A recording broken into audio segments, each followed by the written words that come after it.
We've all been taught we live on an average globular planet within an average solar system within an average galaxy. Relatively speaking, our home is a mere speck in an infinite universe. We've been taught that this speck of a planet is spinning on a rotational axis once every 24 hours, or over 1,000 miles per hour at the equator. Furthermore, the planet is supposedly orbiting, perpetually falling around the sun once every 365 days, or almost 20 miles per second. On top of that, our solar system is orbiting the galactic center at over 140 miles per second. And if all that wasn't enough, our galaxy is hurling through space at a whopping 1.34 million miles per hour in the direction of the constellation Hydra. World leaders and the official pontificates of science would have us believe that life itself is an accident. A cosmic game of chance usually results in lifeless, barren planets. But once in a while, the chaotic universe will birth a planet that falls in the Goldilocks zone of its host star, meets certain chemical compositional requirements, and eventually circumstances can produce a so-called primordial ooze, which allows for a chemical reaction that somehow morphs into amino acids, and then single-cell organisms, then bacteria, and on until one day, under the perfect circumstances, through a process called natural selection, eventually intelligent life can emerge.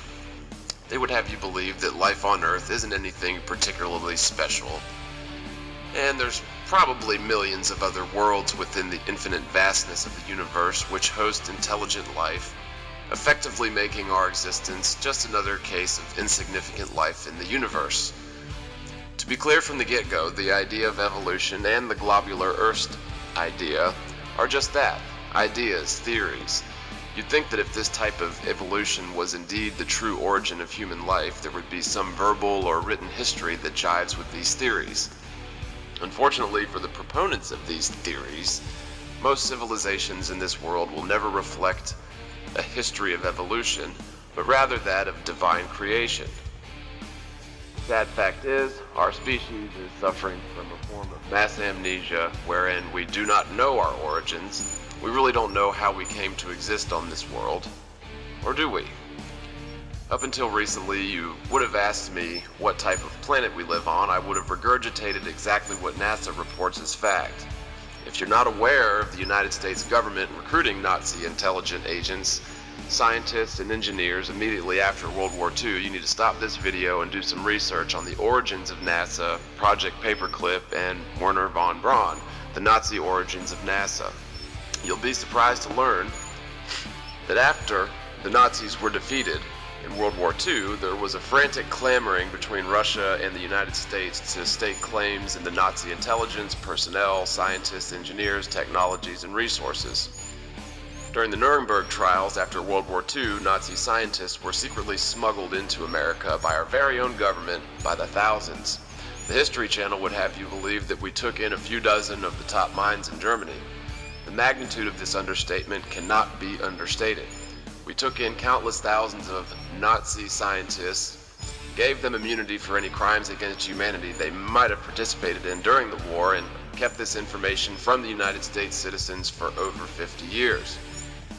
Our government took in thousands and thousands of the brightest Nazi minds and paid them to spearhead programs like NASA. If you aren't aware of the Nazi origins of NASA, then this might come as a surprise to you, but NASA is nothing more than a pack of professional liars, pseudoscientists, charlatans, Freemasons, and Mormons. They've asserted their scientific godhood status wherein no one can question their official line without being ridiculed and dismissed as stupid or crazy. If you write the textbooks that physicists study to pass an exam, aka vomit regurgitation, anyone who doesn't conform to your paradigm will never make it as a student or a scientist for that matter, and will therefore never challenge your preconceived, pre-approved paradigm. You may not be aware that every single astronaut in American history was either a Mason or a Mormon or both. Now, I don't have anything against your average Mason or your average Mormon per se. However, both Masons and Mormons have sworn a blood oath to a secret brotherhood that trumps any other oath they might have subsequently taken.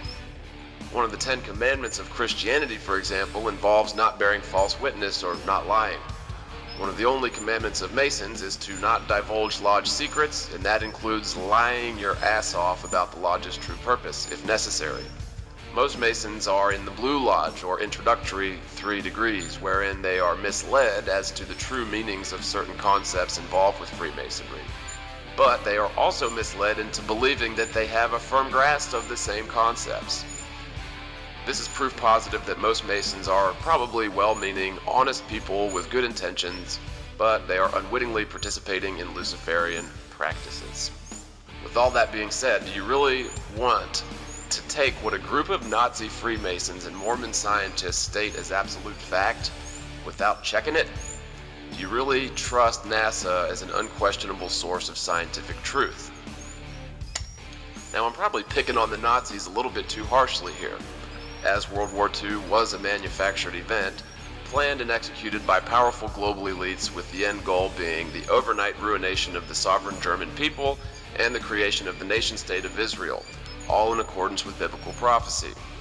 You don't need to believe in the truth of biblical prophecy to realize that the global controlling elite must use the biblical prophecies as a strategic playbook. It's even been argued that Hitler was in fact a Khazarian Zionist, placed in his position in order to justify the homecoming of all Jews to the new Israel, with utter disregard for the Jews and other races in the concentration camps, because those Jews were mingling with the Goyen or sullying their perfect, superior bloodline. But that's a topic for another discussion.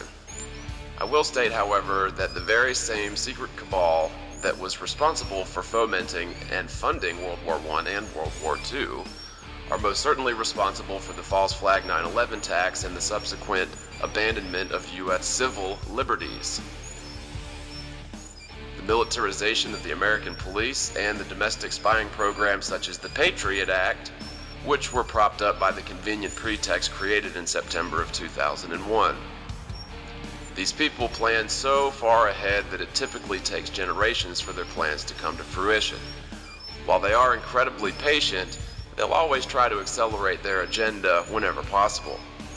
This is blatant proof of foreknowledge on the part of the neoconservatives who took over our government when W. Bush was elected. The Project for the New American Century's manifesto, Rebuilding America's Defenses, was a mission statement type document wherein neoconservative Republican plutocrats described the need for catalyzing event or a new Pearl Harbor in order to catapult America into their vision of the 21st century, wherein America will dethrone their new world order. Now, during the late 50s, mere years after the end of World War II, when the Nazi NASA was being created, there was a vacuum of power in Europe. America and Russia began a frantic contest to suck up German technology and resources, which ultimately coalesced into the so-called Cold War that my generation grew up in. The United States and Russia's rocket technology was utter crap when compared to the German technology. If you compare the German Super Tiger tanks to the US Shermans, you'll have a basic understanding of what type of engineering advantages Germany held above the US and all other contemporary nations. In other words, the United States was lusting after the power held by the Nazis. This statement must be true, otherwise our government never would have allowed Nazis like von Braun to enter America with immunity, let alone give them huge salaries and the latitude to run national programs such as NASA. It's worth mentioning that George W. Bush's grandfather, Prescott Bush, was caught trading with the enemy by providing financing, oil, and steel for the Nazi war machine. Elements of our government have been in bed with and on board with the Nazi brand of fascism since the beginning, which in summary was the belief in a master race of superior beings who possess the right through power to control the world. Yes, all powerful men crave nothing if not absolute power. Now, ask yourself a question. How can you control an entire world full of sovereign people? The answer isn't by force, because if you force your will upon people violently, they will invariably rebel against the oppressor, and their head or the heads of their descendants will eventually end up on a pike. The only way you can truly control the entire world is through deception. For the last 100 years, give or take, people have known the Earth to be a globe, and they have known that humans evolved from apes. Without any proof, these two theories in particular have been taught in public schools as absolute fact, sort of like a strong faith in a gospel. During the 1960s, NASA put an end to any debate regarding the shape of our world by traveling to the moon and taking a few pictures of the Earth from 500,000 miles away. Or did they? It has now come to public knowledge that the moon landings were 100% fake. Even the pictures they took of Earth, and I use the term loosely, on that journey were demonstrably false. However, these very same pictures are the only such pictures in circulation. This includes all science textbooks, documentaries, and lectures that show the exact same fake picture over and over and over again. In case people started getting tired of that picture, they changed it up a little bit by flipping the image over 180 degrees. Yep, they just turned it upside down and asserted that it was a totally different picture of the Earth. The image of the world you're viewing is the only real picture of the Earth used in every textbook, every documentary. This image was a hoax perpetrated on the world by the NASA Nazis. The fact is that no astronaut has ever been to the moon, nor has any manned craft been any further than the so-called low Earth orbit, or beneath the Van Allen radiation belts. These are barriers made of toxic radiation that encompasses our planet, which make it impossible for any living being to pass through them without being fried. And none of the fallen angel named missions, Apollo, Mercury, Gemini, all names of fallen angels, were equipped to deal with such levels of radiation. The fact is that NASA wasn't aware of the Van Allen belts when they allegedly went to the moon, so they simply didn't have to prepare for them. There was no lead lining or radiation shielding in the capsule, so the astronauts would have literally been fried like a microwave when they passed through the Van Allen belts on the way to the moon. So how did they get through the Van Allen belts? Well, according to the astronaut themselves, those belts hadn't been discovered yet, so they didn't need to worry about them. So let me say that again. When Bart Sibrel asked the astronaut how they were able to traverse through the Van Allen belts on the way to the moon, he was told by the astronaut that he didn't think they had gone through the Van Allen belts, but if they did go through them, the mission wasn't affected because the said belts hadn't been discovered yet.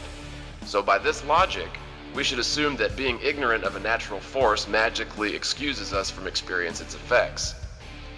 So with that line of thought, we should assume that gravity didn't affect anyone prior to Isaac Newton. So anyone prior to that Apple incident just floated away into the abyss of space. The reason our space program has never returned to the moon is because they never went to the moon to begin with. They could not continue faking trips to the moon, and there wasn't any further motivation to do so. Their mission had already been accomplished. In fact, the sole purpose of the Apollo missions was to produce proof that the Earth was a globe and end all the debate once and for all. Once this was accomplished, there wasn't any further reason to trick people into believing they're able to visit the moon, other than the fact that they did make trillions of dollars from the US taxpayers. But again, their mission wasn't about money. It was about world domination.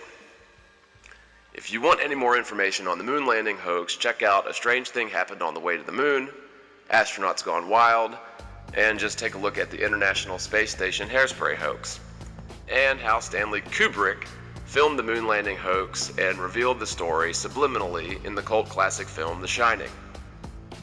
Okay, so now that we have a basic understanding of the foundations of NASA and how they are inherently a deceptive Nazi organization, it doesn't take a rocket scientist to figure out that they have lied to us in order to gain control over our wealth, but more importantly, our collective paradigm. The fact that our government conscripted foreign enemies to run our so-called space program is a testament to the fact that we no longer have a constitution to protect.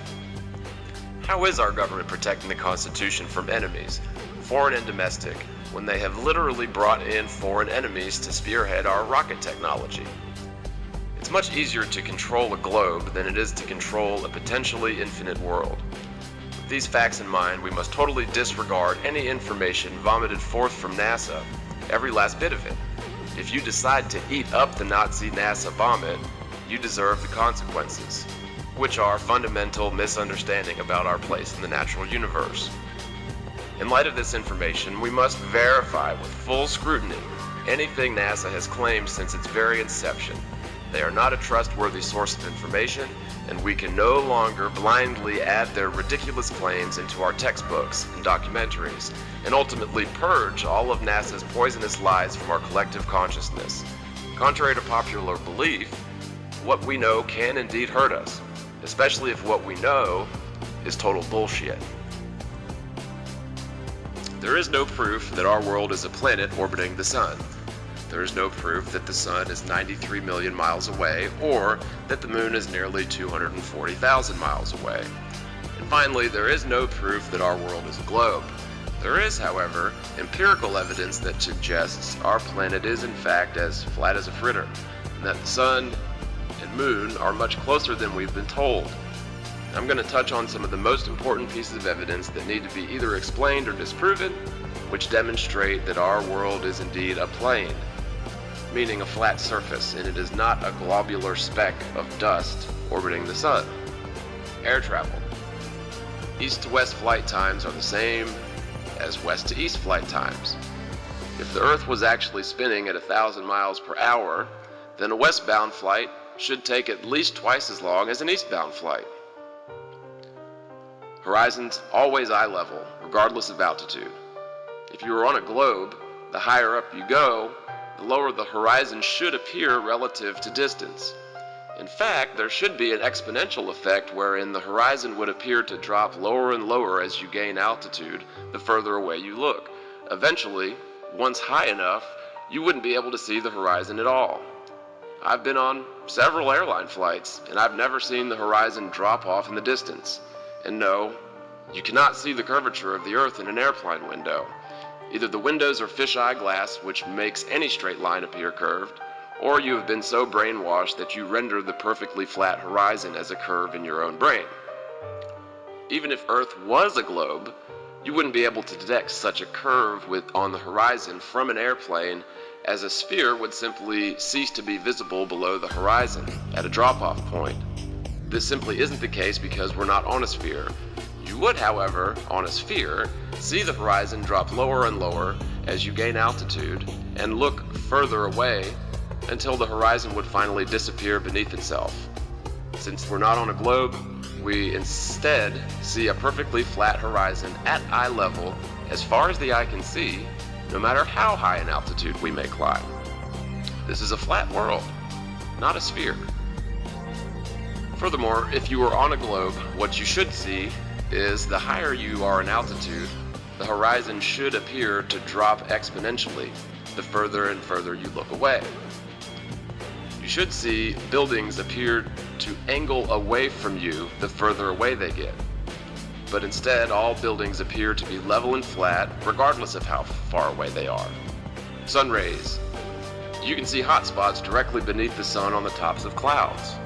If the sun was truly 93 million miles away, the light from it would be so diffused by the time it reached Earth, you would not see such hot spots on the tops of clouds. Also, if you've ever seen sun rays bursting through clouds, you'll notice a perspective origin of the rays, proving that the sun is much, much closer to the Earth. If the sun was indeed 93 million miles out, the ray burst through clouds would appear as parallel lines, not convergent lines. The relative size of the sun and moon. You probably have noticed that the sun and moon appear to be identical in size. NASA would have us believe that this is because the sun is exactly 400 times larger than the moon, but is also exactly 400 times further away than the moon. This is crap.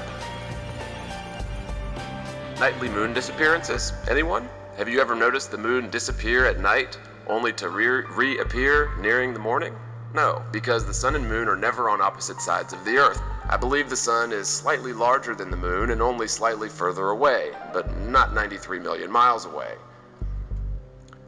Ships at sea would appear to drop lower and lower on the horizon the further away they get, while tilting away from you, apparently, the further away they get.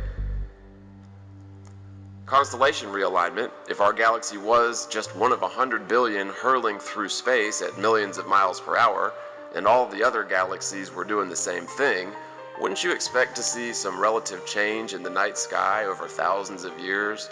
It seems to me that the night sky has remained constant throughout history, and we still have all the same astrological configurations as the ones that were developed in ancient times. Proposed orbital patterns are too chaotic. Take a look at this video and you'll see that the law of gravity as described by Einstein's theory of relativity does not account for planetary behavior in the proposed orbital patterns. Gravity only seems to account for the planetary orbits if the solar system is standing still. But according to NASA's own theory, the sun is traveling through space, orbiting around the galactic center. So how does gravity explain the vortex patterns displayed by planets here? It doesn't. There is no explanation for this computer model, and it simply doesn't work. Objects orbiting a moving body like the sun in this model would be cast out of the orbit almost immediately because there's nothing to hold the planets to these orbital patterns. Poor quality images cut into crappy animations of the Earth rotating from space. For all the countless millions spent on these space programs, the best we can get are these low-resolution composites of the Earth's rotation, and the only high-res animations we get are CG composites. I call bullshit. There are some excellent sources of information on the flat Earth fact versus the globular soup theory, but be careful about the disinformation campaigns as always. There's literally a fake shill dummy campaign that's been around for quite a while. It's either the Flat Earth Society or the Flat Earth Research Society. It's one of those. One of those is a joke. They make outrageous claims about the flat Earth theory that are demonstrably false, bring in red herring arguments to life. They effectively place the flat Earth into the tabloid bucket for most people that research the topic. There are some legitimate people who mean well and seem to be mostly correct about the reality of this situation. On the other hand, you also have some legitimate sounding people who want to smear this discussion by speaking truth mixed with obvious fiction, and will attempt to derail this discussion by any means possible. This is the discussion they don't want you having. This ties in so perfectly to all the other modern conspiracies perpetrated upon us by the elite cabals in power. If we can bring this discussion to life, we might just have a chance at beating this great deception. I don't think that anyone has all the answers at this point, but I personally agree very strongly with the facts surrounding our flat world, and very strongly disagree with the half-truths and total bullshit that has been half-heartedly shoveled on our proverbial heads by the Nazi NASA. A couple of guys who I strongly recommend and have borrowed some clips for this video are Boylan, the NASA channel on YouTube. Math is a hyper-realistic painter, stand-up comic, and a total fucking trip. This dude seems to be pretty smart and was apparently a private contractor for NASA, specializing in ultra-realistic renderings of hypothetical alien worlds with attention to specific lighting scenarios based on predefined mock celestial events. You really need to look at this dude's YouTube channel, as he is responsible for breaking much of the insider information in terms of how NASA operates. Time-lapse footage of the Earth from space, video footage sped up, but the clouds don't mutate.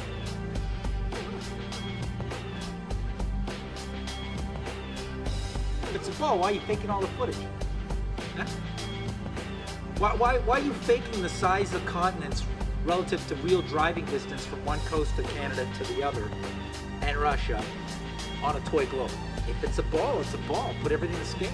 Tell me you can fit Canada twice into the length of Russia? If it's a ball, why are you faking it? If it's a ball, why does it look like a cartoon? If it's a ball, why do people say, I believe it's a ball? If it's a ball. Well, why is it still the theory of gravity? You didn't prove it. You only need the theory of gravity if it's a ball. That's how the whole equation starts. So, if it's not a ball, you don't need gravity. Gravity's just there to explain why the fucking shit's not flying off if we're spinning 1,000 miles an hour. It's temperature. This is ether. This is air, gas, whatever you want to call it. Ether. The original word was ether. You know, the spaces between things. And it's got temperature. It gets too cold, I get affected. If it gets too hot, my skin will melt. Underneath me is stuff that'll melt my skin. You see it shoot out of volcanoes. I got dirt, rock, minerals, maybe oil, deposits. Then I got lava. Don't talk to me about the candy center, the stopper of Earth, where there's layers of candy bar with like a chewy chocolate in the center. That's nickel or iron. I used to ask in geography. And then underneath the lava is iron. And I'm like, how'd you get through the lava to know there's iron? Matt, get out of class. They call me disruptive. They call me disruptive in geography. The class would laugh, but I would be kicked out because I was making jokes. No, I was a sincere question. How do you know the center of the Earth is nickel if you got to go through, this many hundreds of miles of molten magmatic lava? Funny, eh? The center of the Earth is cartoons. Your maps are cartoons. Those aren't the real sizes of the countries. The toy globe is inaccurate. It's a toy. That's how inaccurate it is. It's a toy globe. But apparently, you can't make everything to scale if it's a globe. As long as it's 3 parts. Matt seems to assert that our world is an infinite plane and it resides within a bucket of sorts, flanked on all sides, 360 degrees, by ice wall known as Antarctic. Now, according to this model, and I happen to agree with Matt's model, there's a strong magnetic field at the center, which is the North Pole, and this actually happens to be the epicenter of the entire universe. All celestial bodies, including the sun, the moon, and the wandering stars, aka the fallen angel planets, Saturn, Mars, Mercury, Venus, all named after Nephilim. Matt believes, and again I agree, that our world is in a fixed position where essentially nothing meets matter. Beneath the surface of the Earth, you have hot magma, and when this comes in contact with the nothingness, it cools and coalesces into the solid Earth that we walk upon. Everything in the night sky is in fact perpetually rotating around this magnetic center. In this model, our world is probably one of many, or even one of an infinite number of worlds that are contained within the plane. Now, on the other hand, you have Eric Dubay, who is an accomplished author, world traveler, hippie dude who seems pretty cool in a creepy New Age kind of way. Boylan seems to think that he's a shill because he reports that the Earth is, while flat, still an enclosed system with physical or metaphysical boundaries above and around it, also totally flanked by a 2-mile tall ice wall known as the Antarctic. Now, in this system, there's probably a dome or a boundary at some point if you go up high enough into the sky. According to Eric, the ice wall marks the end boundary of the world, and the dome marks the endpoint of sorts in the sky. I agree with Matt's model for a few reasons. One of the biggest reasons is because if the Earth was an enclosed system, as Eric Dubay suggests, I don't see the world's powers going to such lengths to suppress its flatness. I can, however, see them desperately trying to suppress the fact that the Earth we're standing upon is potentially limitless. I believe, rather, that the Earth is an infinite plane and that the only enclosure to our system is the superficial boundary of the outer wall known as Antarctica. I stand to be corrected on this, but with the evidence available to me at the time, this very well may be the case. Now, right now, as we speak, every military in the civilized world has a responsibility of keeping anyone who tries to go to the outer wall out. If this was just another continent covered in ice, why would they want to keep people, and more importantly, corporations, out of the Antarctic? Do some digging into the expedition of Richard E. Byrd, and you'll find that he found out in the 1930s that Antarctica was rich in raw materials and fuel sources that would have proved to be invaluable for the industrialized world. You'd expect to see huge migrations of corporate interests into the Antarctic to extract metals and fuels for the next several hundred years. And instead, after the 1930s expeditions, it was actually closer to the 50s, where all countries simply pulled out of the Antarctic and signed a treaty that bans any person or business from setting foot on the outer wall. And this treaty isn't even open for discussion for another 25 years. This is going to be a tough thing for people to let go of. I'm not expecting anyone to just recklessly abandon their lifelong paradigm just because of these claims. Do your own research, come to your own conclusions, but don't be dismissive or you might end up on the wrong side of history. Speaking of motives, what motive would the powers that be have to suppress this information? Up until the late 1800s, there was a lively debate on the topic of whether the Earth was flat or a sphere. Since the technology didn't exist, they could only debate and measure the aspects that were measurable at the time. And we're slowly becoming aware of the Luciferian movement to destroy the relationship between man and his creator. Every chance they get, they will denounce God or the Bible as fiction. So, by proving that the Earth was a globe, Nazi NASA effectively proved that God was a liar and did not create the Earth as a fixed plane for humans to hold dominion. But furthermore, so many scientists have their reputations tied up in theoretical physics based on the globular Earth model. It will crush their paradigm, so they'll do anything to keep this information suppressed.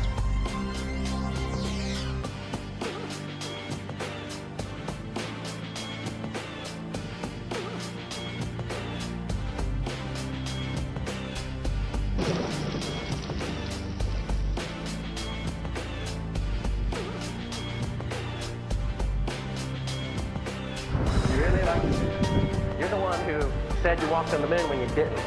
Calling the kettle black, if you ever thought of saying I misrepresented myself. Away from me. You're a coward and a liar and a thief.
New York City skyline, Midtown Manhattan.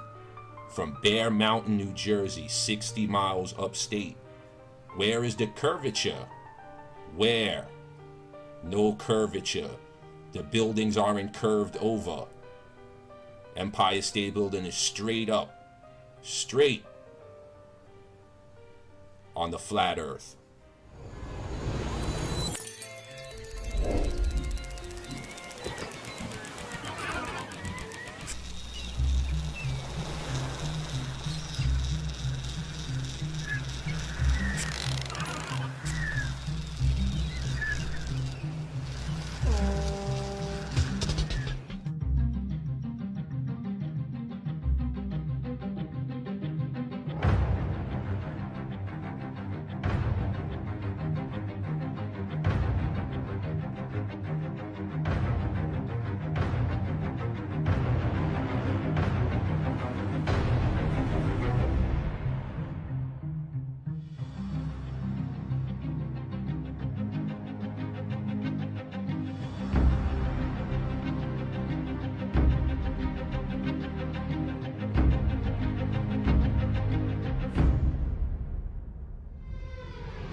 Where is the curvature?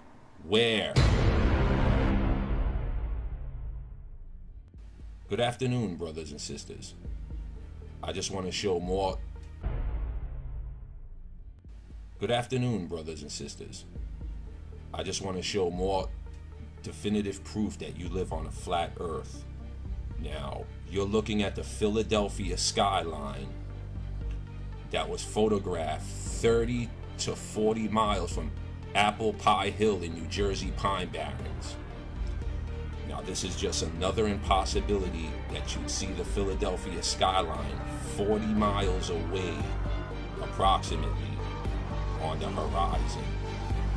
Okay? Samuel Burley Rowbottom, better known throughout the scientific community as Parallax. In 1881, he had published this book, Earth Not a Globe. Outlining dozens of experiments performed over many years, it quickly became the standard authority for anti-globularists. Perhaps the most significant experiments were those carried out on a canal known as the Old Bedford Level. Located in Cambridgeshire, England, the canal is perfectly straight over an uninterrupted 6-mile stretch. While there, Parallax conducted many experiments, all towards one conclusion: to prove that the surface of the water in the canal was indeed perfectly flat. In one experiment, a boat carrying a flag rode from one bridge to another 6 miles away. An observer with a telescope placed 8 inches above the surface of the water found that the flag and the boat were distinctly visible throughout the entire distance. If the Earth is a sphere with a circumference of 25,000 miles, then over a distance of 6 miles, the second bridge should mathematically be 16 feet below the observer's eye line.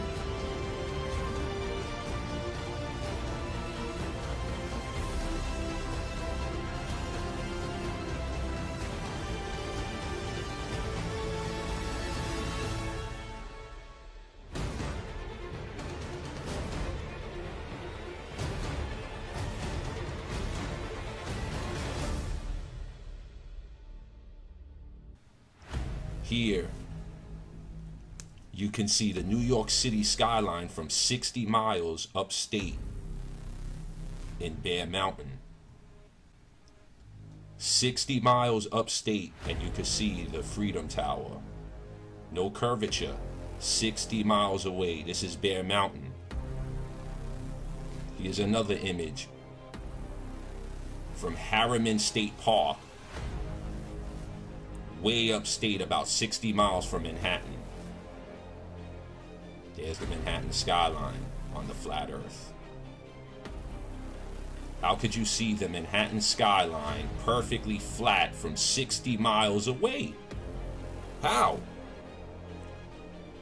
Brothers and sisters, I want you to know that there is a spot in New Jersey, Washington's Rock, where with the right camera, you could see both skylines of New York and Philadelphia in opposite directions at the same time.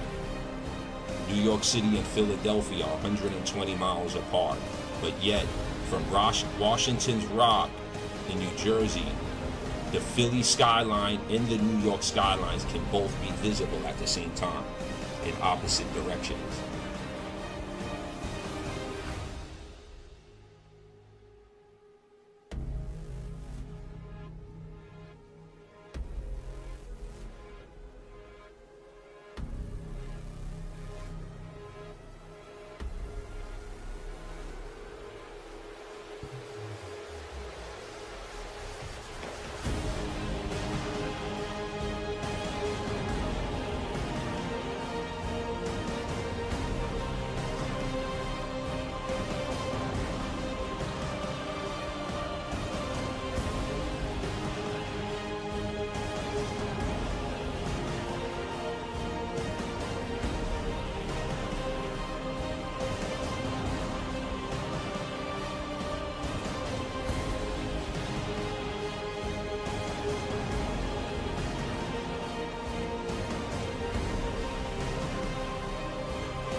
couldn't hear it in the vacuum of space.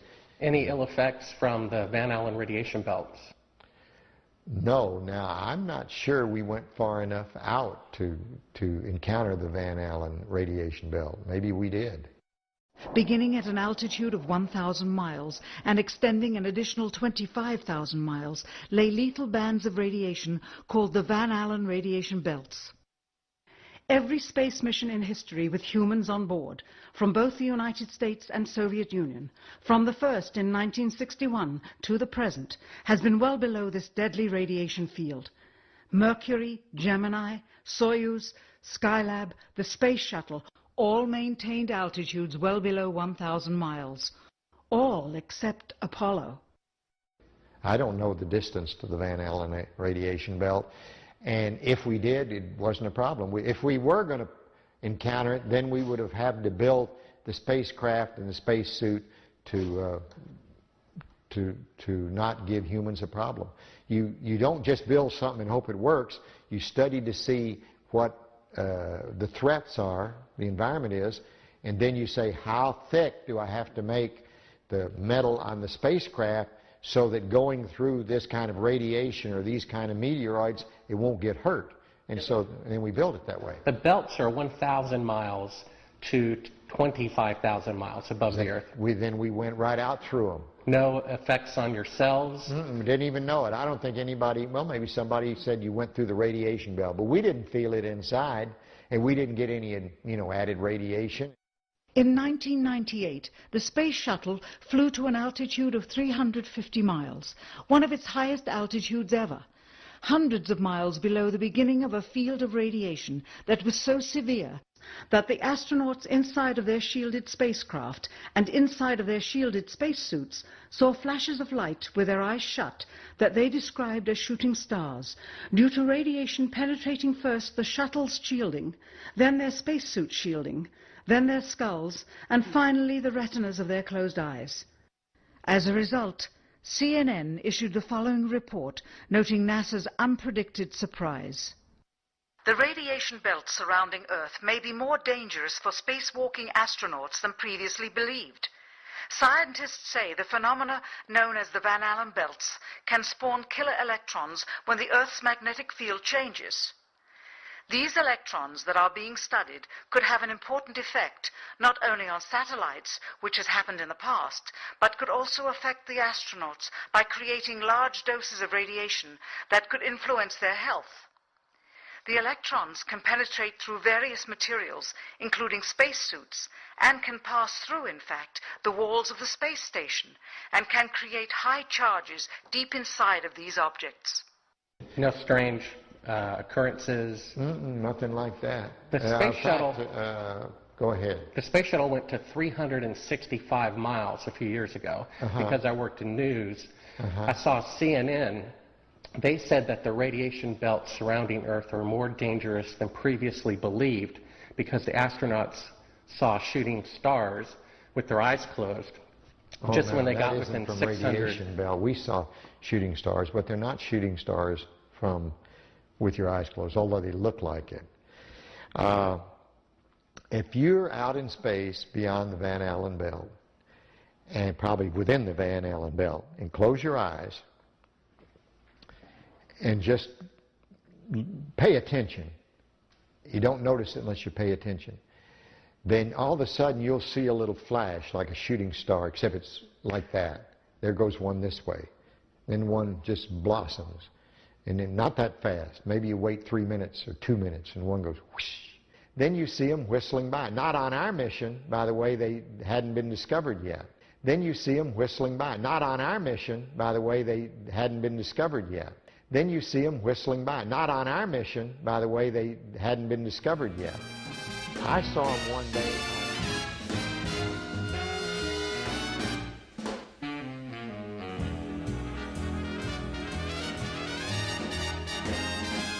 Come and take a trip in my rocket ship. We'll have a lovely afternoon. Kiss the world goodbye, and away we'll fly. Destination moon. We'll travel fast as a light till we're out of sight. the earth will be like a toy balloon. What a thrill you'll get riding on my jet, a destination moon. We'll go up, up, up, up, straight to the moon we two, high in the starry blue. I'll be out of this world with you, so away we'll steal in my space mobile, a supersonic, a honeymoon. Leave your cares below, pull the switch, let's go, a destination moon.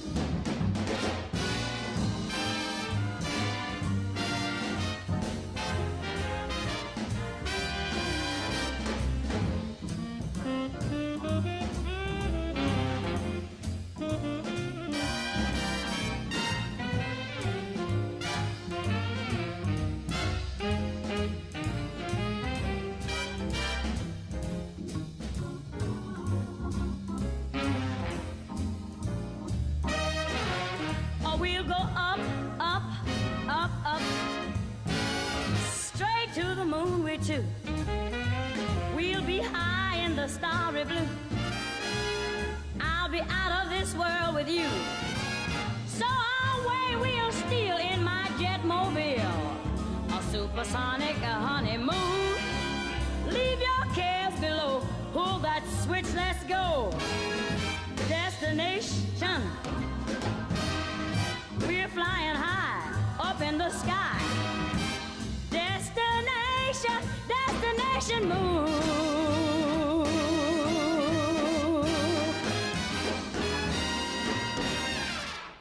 Dr. von Braun, how would you say we stand in relation to the Russians, and do you think we can ever catch up? I'm convinced that in the space field, the Russians are ahead of us, particularly in large weightlifting capability, and that at the moment the problem is not so much to catch up, but first build up the working speed that they have already demonstrated.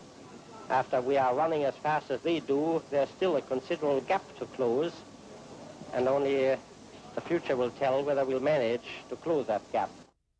We cannot and will not ever get into this race as we should, so long as all of our objectives are short-term objectives. We've got to have no finite end to our objectives. The end of our objectives should be as far as we can see at any given time. But right now, we need a 10 to 12-year program that has as its ultimate goal the manned domination of space. And if we don't, we're going to be in trouble. I believe that this nation should commit itself to achieving the goal before this decade is out of landing a man on the moon and returning him safely to the Earth. We must assure our preeminence in the peaceful exploration of outer space, focusing on an expedition to the moon in this decade. T-minus 60 seconds and counting. We passed T-minus 60. 55 seconds and counting. Neil Armstrong reported back when he received the good wishes. Thank you very much. We know it will be a good flight. Good luck and Godspeed. 40 seconds away from the Apollo 11 liftoff. All the second stage tanks now pressurized. 30